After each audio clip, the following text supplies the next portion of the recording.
Vamos ya con un caso sectorial de las empresas de Afakim que amablemente quieren participar y aportar sus experiencias. Tenemos un tema sobre sostenibilidad, calidad y digitalización, que aquí veis ya la portada, y el ponente es Javier Calvo, el director de I+D de Swan Pharma, a quien agradezco su ponencia. Adelante, Javier, tienes la palabra. Muchas gracias, Mila. Muchas gracias a Afakim y a organizadores del evento, a Eduardo Sanz principalmente y a sus organizadores. Bueno, primero de todo, muchas gracias a todos por acudir a estas horas, que es la hora de la siesta y la habéis sacrificado. También espero que hayáis tomado un buen café todos, aunque voy a intentar que sea lo más...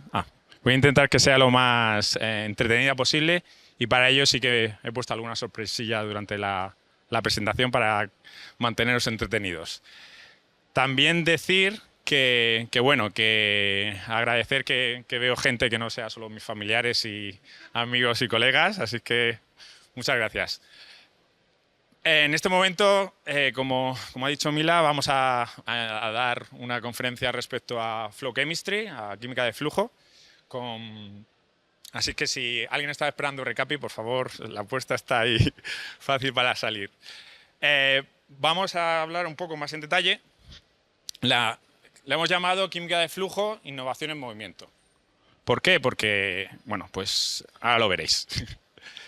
Primero, presentarme yo mismo. Yo soy Javier Calvo Ros, que trabajo, estudié en Murcia, en la Universidad de Murcia, soy químico y llevo, pues muchos años trabajando en diferentes sectores, pero ya llevo 20 años trabajando en el sector farmacéutico, de los cuales 17 trabajo en Swan Pharma, con el CEO Francisco Fernández, que está aquí, que también le agradezco su presencia. Voy a empezar un poco para situarnos dónde estamos, ¿vale? Somos un laboratorio, somos una compañía que tenemos dos fábricas, una en Lisboa y otra en Portugal, en Italia. Nuestro laboratorio, de donde trabajamos en química de flujo, está en Italia, en Rovereto, en el norte de Italia. Y tenemos la central en Madrid, aquí. La agenda básicamente es dar una pequeña introducción sobre la química de flujo.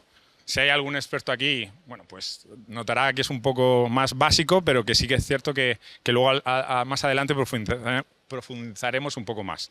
Vamos a revisar las ventajas, las limitaciones y los retos que te encuentras dentro de la química de flujo. Y también terminaremos con algún ejemplo real de nuestros casos. También decir que es importante, yo vengo aquí en representación del equipo. Aquí tenemos uno de los expertos que tenemos en química de flujo, el doctor Ángelo Viola, y también pues, Iván de Paola, que ahora mismo creo que por estas horas estará haciendo alguna reacción en flujo. Todo esto no sería posible sin el resto de equipo que tenemos, que estamos dando soporte en todas las áreas. Bueno, ¿qué es química de flujo? Pues un químico que sabe mucho y yo conozco desde hace tiempo, pues me hizo una comparativa y me pareció muy buena idea para mostrarlo. Es como cuando cogíamos agua, teníamos que ir al pozo para coger agua en cubos o simplemente abrir el grifo del laboratorio para conseguir el agua. Esto es a nivel... habrá que hacer algo un poco relacionado con la química, así es que aquí lo que queremos mostrar simplemente que tradicionalmente la química se ha hecho a través de reactores, de matraces, y que la tendencia, y es lo que tenemos que siempre ir buscando, es la mejora de los procesos para ser más óptimos, más seguros y más verdes. Pues casualmente la química de flujo nos da todo esto todo a la vez, todo junto. ¿Cómo lo hacemos? Bueno, primero, ¿qué es la química de flujo? Pues es muy sencillo, y suena un poco simplista, pero básicamente es que las reacciones ocurren de forma continua pues en un tubo.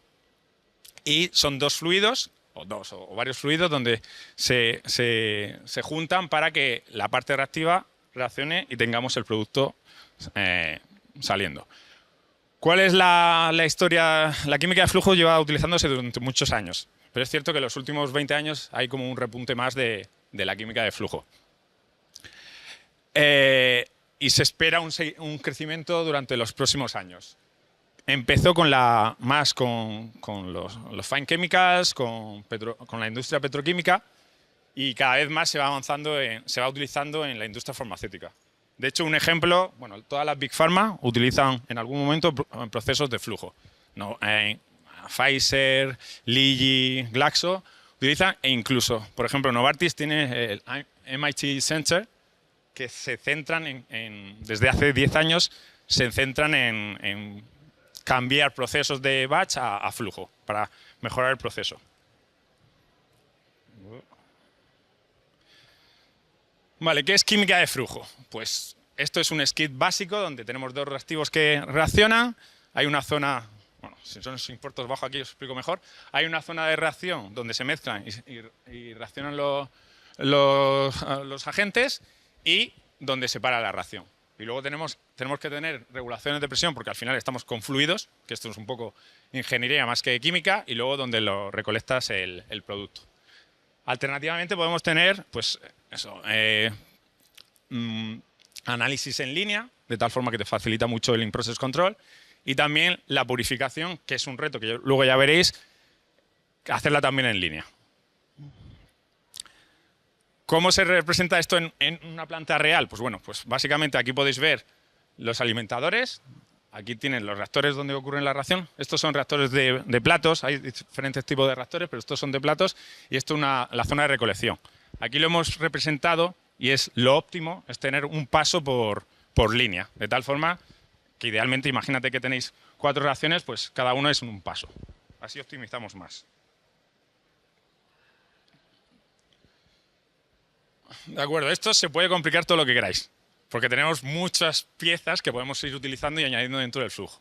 Entonces tenemos desde reactores donde podemos empaquetar catalizadores para que ocurra la reacción, reacciones fotoquímicas, de electrólisis, y luego también tenemos toda la parte de separación. Pero bueno, no os preocupéis, ¿vale? Porque básicamente, aunque veamos muchas cosas, al final lo que se resume es en esta lista. Que si lo agrupamos tenemos que tener unas bombas, esto en cualquier ingeniero que trabaje en la industria o en cualquier industria lo sabe perfectamente, las bombas son la clave. Pues aquí más, porque al final lo que las bombas te determinan son los parámetros críticos para que la reacción vaya bien o vaya mal. Entonces tú puedes hacerlo perfecto, pero la bomba se te desalinea en el flujo que tienes que conseguir y los reactivos ya no son. Es como si, a nivel de lote, como si te equivocas en las concentraciones de los equipos, de los reactivos que estás utilizando. Luego también tienes la zona de alimentación, luego la zona de reacción, que como he dicho puede ser de plato de coil, que no sé realmente decirlo en español, y la zona de donde puedes hacer la purificación. Lo básico, lo importante es la zona de reacción. ¿Cómo se traslada esto a la realidad? Nosotros, esto es una slide de Corning, que es con quien estamos trabajando, que son equipos de plato. Estos son el equipo de coil que también trabajamos, pero bueno, es como más inicial. ¿Por qué trabajamos con estos equipos? Porque la escalabilidad es increíble. Porque todo lo que tienes aquí puedes seguir haciendo escalados simplemente aumentando el tamaño del reactor, por así decirlo. Eso es una ventaja muy sustancial, ya que te permite tener, pues, yo qué sé, estos son procesos en continuo, por lo tanto podemos ver que simplemente cambiando el tamaño del plato, este es de medio mililitro, este es de 9 mililitros, podemos tener producciones anuales impresionantes, incluso de 5 toneladas año en flujo. Estos son equipos que nosotros sí que tenemos realmente en el laboratorio. Estamos trabajando en Low Flow, que es un equipo, pues para que os hagáis una idea, así, pequeñito. Este es un poco más grande, esto es una cabina, o sea que sí que es así, pero te da mucha flexibilidad y te permite optimizar para luego el escalado del producto. Si buscamos las ventajas de la química de flujo, veremos que hay 50.000 clasificaciones diferentes. Nosotros hemos decidido en base a estos 4 áreas diferentes porque consideramos que son las más relevantes para la industria. Pues la eficiencia y para ser más competitivos, al final estamos en el mercado de genéricos y tenemos que ser competitivos. Seguridad, calidad y también procesos más verdes. Iré explicándolo todos poco a poco, ¿vale? Aquí puedes profundizar en cada uno de ellos muchísimo. Esto es solo una visión general para que entendamos un poco cómo funciona. Ay, perdón. Pues nos permite reacciones mucho más rápidas. Por lo tanto, las impurezas la degradación ocurre mucho menos. Utilizamos condiciones mucho más suaves, tanto de presión como de temperatura. Si os pongo un ejemplo, por ejemplo, de algún proceso que hemos pasado de batch a flow, pues a lo mejor estábamos a 150 grados y lo hemos bajado por debajo de 100. O de menos 70 grados o 60 grados o por ahí, pues hemos bajado a menos 10. O sea, consigues unas condiciones mucho más suaves, lo cual beneficia a nivel económico, pero también a nivel de menor productos secundarios. También lo alcanzas, no es lo mismo calentar o enfriar un tubito así, o un plato como hemos visto, que un reactor de 10.000 litros. También se mejora el mezclado y conseguimos normalmente mayores rendimientos y mayor selectividad en las reacciones. También a nivel de escalado, como hemos mencionado antes, conseguimos tener un escalado mucho más fácil, por lo tanto minimizas los parámetros que tienes que estar cambiando, aparte del tiempo y del dinero que ocurre, y también podemos poner en paralelo, pues igual que el ejemplo que os he puesto antes, donde era una reacción cada uno, pues aquí ponemos, pues oye, queremos duplicar capacidad, pues ponemos una línea en paralelo idéntica y nos permite ser muy flexibles sin tener que cambiar nada más. Principalmente conseguimos reducción en costes de producción. ¿Por qué? Porque gastamos menos energía. Otra vez el ejemplo de la temperatura. Pues no es lo mismo calentar un reactor de 10.000 litros que unos platos que ocupan este espacio. Requiere menos dedicación de personal, como cualquier proceso más automatizado. Y también requiere menos espacio físico. Al final importa bastante. Al final, si yo tengo una planta y tengo el espacio que tengo, pues aquí puedo meter más capacidad de producción. Un más fácil limpieza y también algo que es importante es una mayor utilización. Que eso es un concepto que a lo mejor voy a profundizar un poco más porque a lo mejor no es tan intuitivo como parece. Normalmente en lote y sobre todo en la industria en la que estamos tenemos que seguir las regulaciones. Entonces, cuando estás trabajando en lote, los tiempos de parada, la aprovechación de un reactor, hay estudios que demuestran que es alrededor de un 30%. Entre la limpieza, por ejemplo, conseguir la temperatura adecuada, pues tendrás que calentarlo hasta que alcance la temperatura, requiere su tiempo. Y dentro del tema del proceso en flujo, pues se optimiza mucho el tiempo productivo del reactor. Incluso alrededor del 90%, incluso más se puede conseguir. A nivel de calidad, bueno, pues obviamente la automatización te permite tener un proceso mucho más robustos, que puedas poner inline en process control para poder controlar cómo va la reacción, una mejor planificación y al final requiere menos intervención humana, lo cual facilita que haya menos errores y es más, cuando hay un error no tienes que tirar 10.000 litros de reactor. Pues cambias los platos y aquí es importante, por ejemplo, los in-process control para detectar que hay un error en las concentraciones, en las bombas, en todo el área. Perdón. Y para atrás, arriba, ¿no? Vale. Y también conseguimos muchas menos impurezas. Al tener todos los parámetros mucho más controlados, pues evitas que haya más impurezas. Aquí no. Es procesos mucho más seguros. ¿Por qué? Controlas mucho más todos los parámetros, la temperatura, la presión, y consigues que la disipación del calor sea mucho más controlada. Por lo tanto, evitas explosiones. También ocurre, si ocurre una explosión, ocurre en una celda así de pequeñita que no tiene impacto a nivel de riesgo. También es un sistema cerrado, por lo tanto, evitas olores, que aunque hay algunos disolventes como a mí el THF me encanta el olor, pero bueno, posiblemente no sea muy sano. Por otro lado, también los reactivos tóxicos los está manejando en volúmenes mucho más pequeños. Por lo tanto, es un punto muy importante. Y utilizas mucho menos volumen. Llevamos en las reacciones, sobre todo, muy complejas, que pues no nos gustan, pero al final son las que nos gustan para ser más competitivos, pues tienes que tener un control muy, muy certero de todos los parámetros de la reacción y con el flujo te lo permite tener. Vale, sistemas, o sea, es más eco-friendly.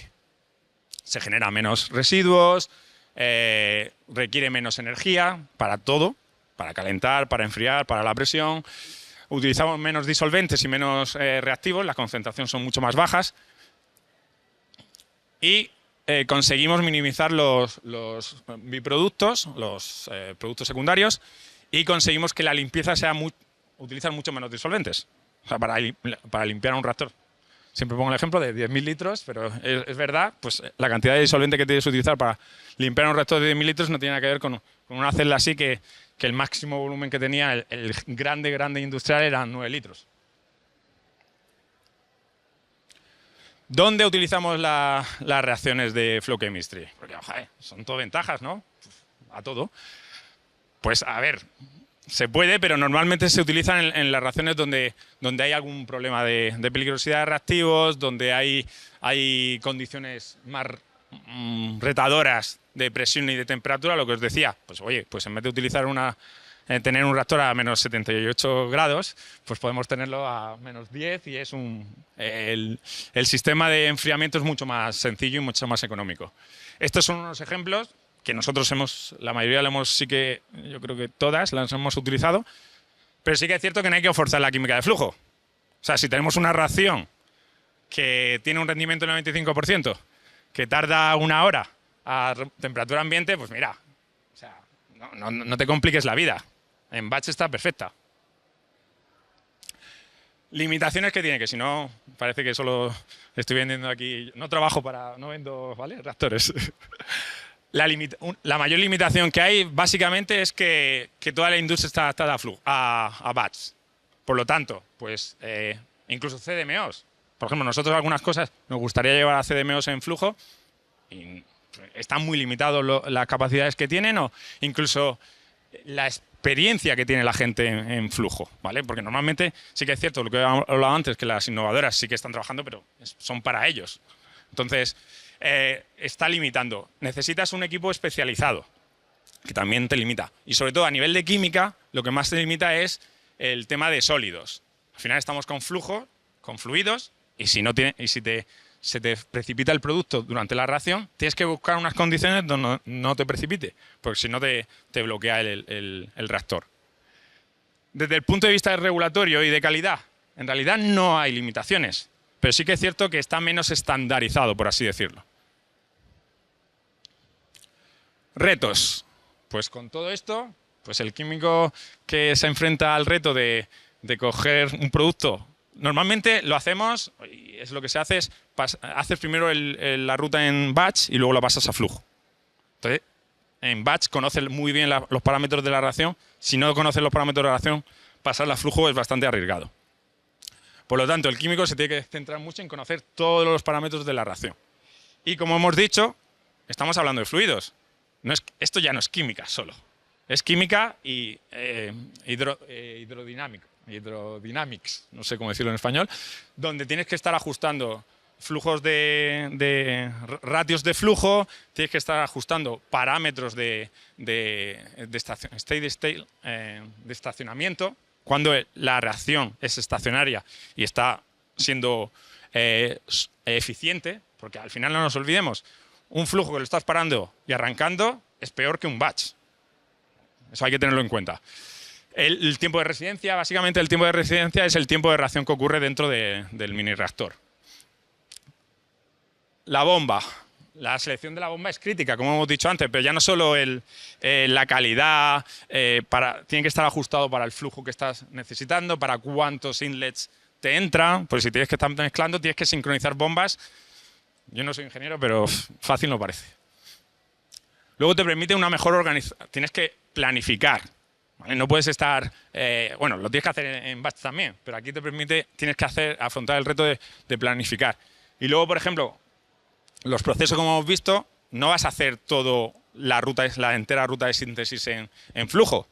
Casi siempre vas a tener que mezclar flujo con batch. Entonces ahí tienes que planificar cómo hacerlo porque si al final te pasas a batch y paras flujo, pues se están perdiendo las ventajas de flujo.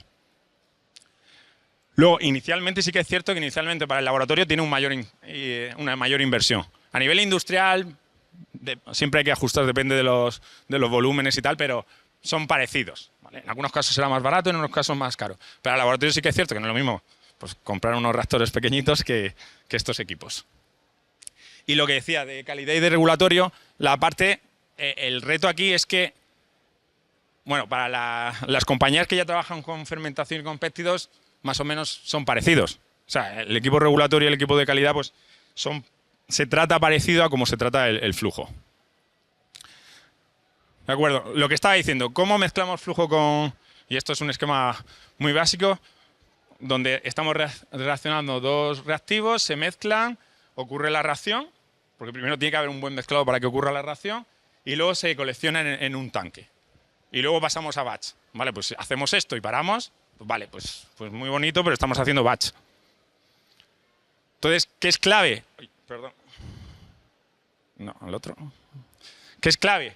Sincronizar los tiempos y meter otro segundo de alimentación. De tal forma que cuando este se llena, alimentas coordinas los tiempos donde el batch está funcionando, de tal forma que cuando haga la descarga, cuando haga la reacción, haga la descarga, que está continuamente alimentando otro, lo alimenta. De tal forma que consigues sincronizar. No es tan fácil, hay que sincronizar muchos parámetros, pero bueno, al final es lo que te da la eficiencia del proceso. Y bueno, como prometí al principio, ejemplos nuestros reales que hemos estado utilizando, pues hemos conseguido bromaciones en batch teníamos del 70% a aumentar al 90%, de reducciones de organolitio pues aumentar del 20% al casi el 50%. En un proceso de multipasos donde tenemos 9 pasos, son de batch, cuando hemos pasado 4 a flujo, hemos conseguido una reducción de casi el 50% en reducción. Esto está principalmente basado, lo que hemos hablado antes, en la utilización de la planta, ¿vale? Porque no es lo mismo, como hemos hablado, estamos un 30 versus 90%. También en un espacio similar podemos producir de 12 toneladas si lo hacemos en batch o más del doble si lo hacemos en flujo. Y los tiempos de reacción, pues tenemos alguna reacción donde está 10 horas en el reactor, donde, muy bien, las primeras moléculas que entran al reactor y empiezan a reaccionar, que ya se han transformado, están 10 horas ahí. Aquí no, aquí reaccionas, primero que la reducción en los tiempos son sustanciales, pero cuando reacciona se va. Por lo tanto, pues mucho mejor. Y bueno, yo creo que ya he terminado, no sé si he ido muy rápido, muy lento. Y básicamente, pues bueno. Bueno, perdón, me faltaba nuestros retos personales, ¿vale? Nuestros retos a nivel de Swan Pharma. Nosotros llevamos como 3 años trabajando en flujo, hemos hecho muchísimas reacciones. El otro día lo calculábamos más de 2.000, 3.000 reacciones, porque esto te permite trabajar muy rápido. Entonces aquí nuestros siguientes retos es, lo que decía al principio, incluir la purificación en flujo. Tiene unos retos porque, por ejemplo, la separación líquido-líquido no tiene nada que ver, no se basa en densidades, se basa en otros parámetros diferentes que tienes que estar ajustando. También hacer fotorreacciones y electroquímica. Y aquí sí que es cierto que el uso de tantos experimentos, pues estamos introduciendo ya el Design of Experiments, que está también alineado con ICQH y la 10, la 9, que te permite ser más óptimo. Y ya que generamos tantos análisis, por ejemplo, en el laboratorio podemos hacer muchos experimentos en un día. Te permite luego, si lo analizamos por inteligencia artificial, nos permitirá avanzar mucho en las conclusiones. Y simplemente, pues aquí un poco es, oye, si os ha gustado lo que habéis visto y queréis seguir jugando un poco con el flujo de la química de flujo, pues bienvenidos. Y si necesitáis alguna pregunta, pues aquí estoy para vosotros.